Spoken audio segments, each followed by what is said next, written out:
দুপুর বন্ধুরা, আপনারা সবাই কেমন আছেন? আমার চ্যানেলে আপনাদের অনেক অনেক স্বাগত।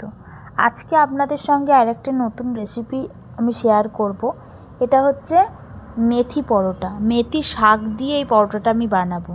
তার জন্য 2 আটি শাক রেডি নিয়েছি। এই পরোটা বানানোর জন্য শাকগুলো ভালো করে আগে খুলে নিয়ে বেছে নিচ্ছি। শাক কিন্তু ভালো করে আগে বেছে নিতে হবে। বেছে নিয়ে আলাদা একটা চুবড়ির মধ্যে রেখে দিয়েছি। এই শাকগুলোকে আমি মিহি মিহি করে কাটবো, মিহি করে কেটে নেব। তারপর আমি একটা থালা বসিয়েছি। থালার মধ্যে আটা আর ময়দা নিলাম। ময়দা ধরুন অল্প এক বাটি ময়দা নিলে 2 বাটি আটা নিয়েছি। নিয়ে ভালো করে আগে আটা ময়দাটা নিয়ে নিলাম।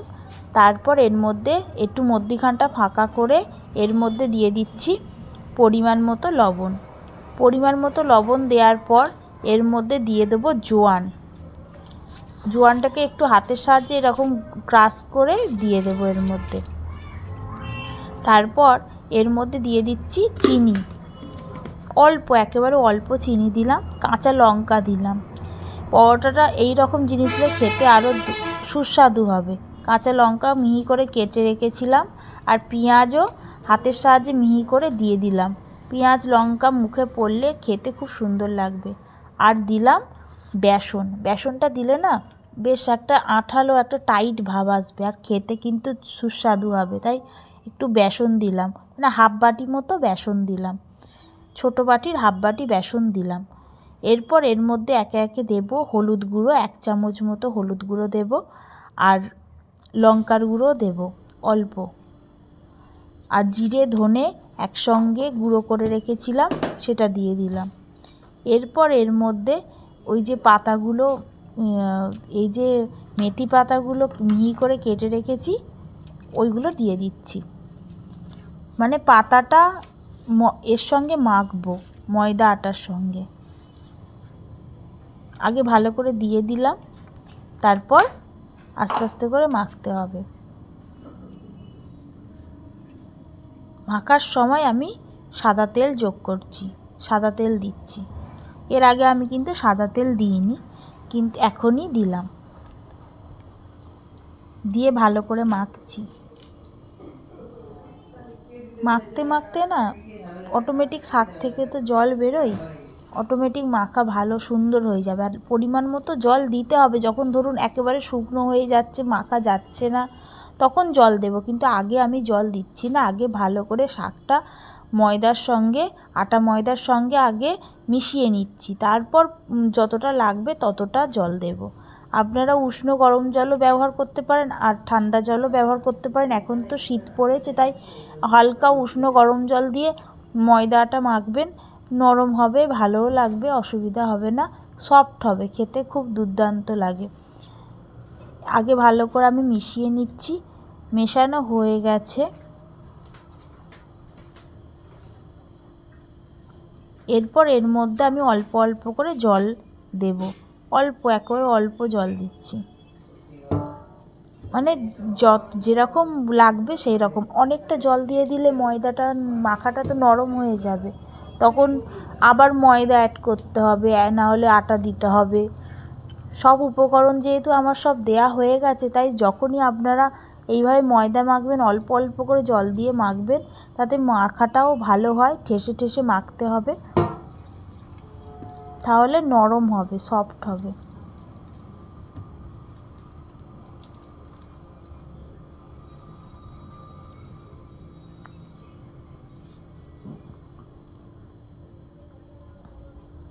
আমি একটা থালার মধ্যে মাখছি। আপনারা চাইলে উঁচু কাঁসি বা উঁচু ধারওয়ালা ডিশগুলো হয় বা গামলি হয়, তার মধ্যেও মাখতে পারেন।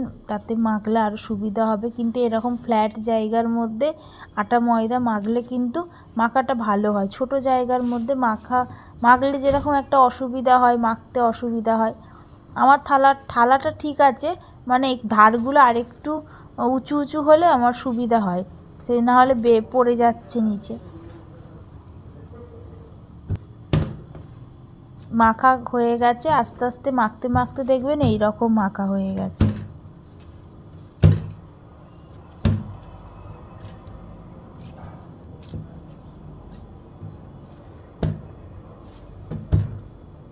খুব সুন্দর লাগে এই পরোটাটা খেতে। আর এখন শীতকালে মেথি শাক তো পাওয়া যায়, এই সময় ওঠেও, তাই শীতের এই খাবারটা খুব ভালো লাগে খেতে।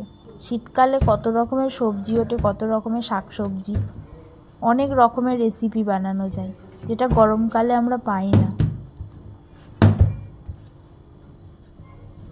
ভালো করে একটু মেখে নিচ্ছি, না মাখলে ঠিক পরোটাটা ভালো লাগবে না, মানে নরম হবে না, ভালো হবে না। এখান থেকে লেচি কেটে নিচ্ছি, মানে পরোটার যেরকম হয়, খুব বড় নয় খুব ছোটো নয়, সেই রকম করে আমি লেচি কেটে নিচ্ছি।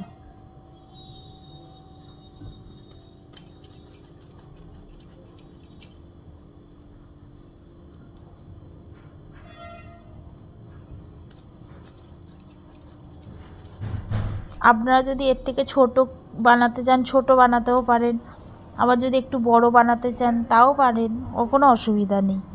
সবগুলো লেচি আমার কাটা হয়ে গেছে, এরপর আমি গোল করে নেব। অবশ্যই লেচি কেটে গোল করে নেবেন হাতে তেলোতে দিয়ে, কারণ তবে গোল করলে না জিনিসটা ভালো হবে, বেলার সময় গোল গোল হবে, তাই এরকম করে গোল করে নিতে হবে।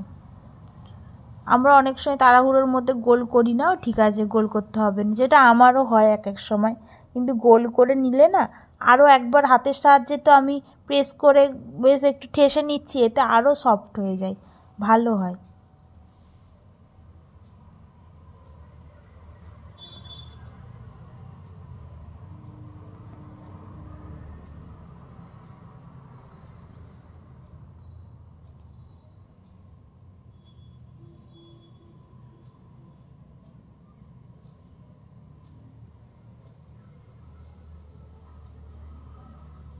হাতে এইগুলো লেগে যাচ্ছে, একটু তেল দিয়ে করলে আর একটু ভালো হয়, তেল দিয়ে করলে হাতেগুলো আটকে যাবে না।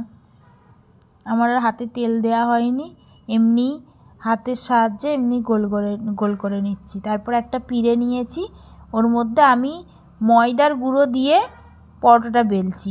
আপনারা ময়দার গুঁড়ো দিয়েই বেলবেন, আটা মানে তেল দিয়ে বেলবেন না। এই ক্ষেত্রে ময়দার গুঁড়ো দিয়ে বেলবেন, যেরকমভাবে আমরা রুটি বানাই না সেই রকম করেই পরোটাটা হবে। যতই পরোটা হোক, একে ভাঁজ দিয়ে করা 3 কোনা পরোটা করছি না, গোল গোল পরোটা করছি। মিডিয়াম, মানে খুব পাতলা নয় খুব মোটা নয়, যেরকম আমরা পরোটা খাই সেই রকমভাবে পরোটাটা বানাবেন।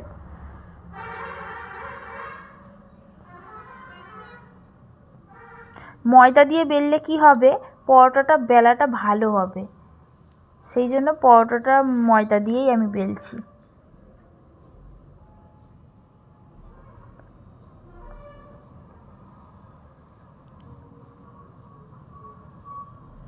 এরপর আমি পরোটাটা বেলছি, তারপরে আমি এর ফাঁকে আমি একটু সস বানিয়ে নেব, মানে চাটনি, কাঁচা লঙ্কা, গোটা রসুন আর শুকনো লঙ্কা, কাঁচা গোটা রসুন আর পেঁয়াজ টমেটো একটু সটে করে মানে হালকা ভেজে নিচ্ছি, অল্প লবণ দিয়ে দিচ্ছি।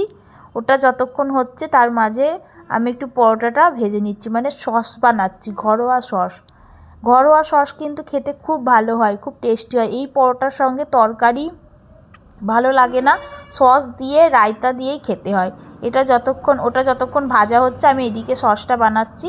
সাদা তেল দিয়ে আর পরোটাটা ভাজবো, লো মিডিয়াম ফ্লেমে আঁচটাকে রেখে পরোটাটা ভাজতে হবে।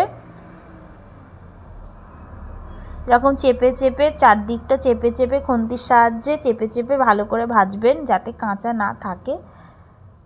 আমরা সবাই জানি পরোটা কীভাবে ভাজতে হয়, এটা কোনো নতুন কথা নয়, কিন্তু তাও আমি বলছি। এইভাবে একটু লাল লাল করে ভাজবেন, আস্তে আস্তে ভাজবেন, দেখবেন লাল হয়ে যাবে।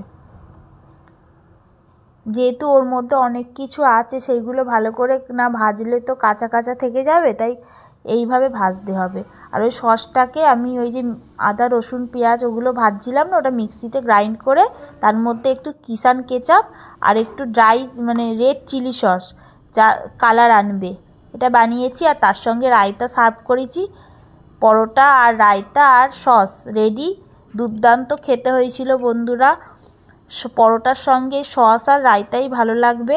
আপনারা একবার বাড়িতে বানিয়ে দেখুন, খেতে কিন্তু দুর্দান্ত হয়। ভালো লাগলে অবশ্যই কমেন্ট করবেন। সবাই ভালো থাকবেন।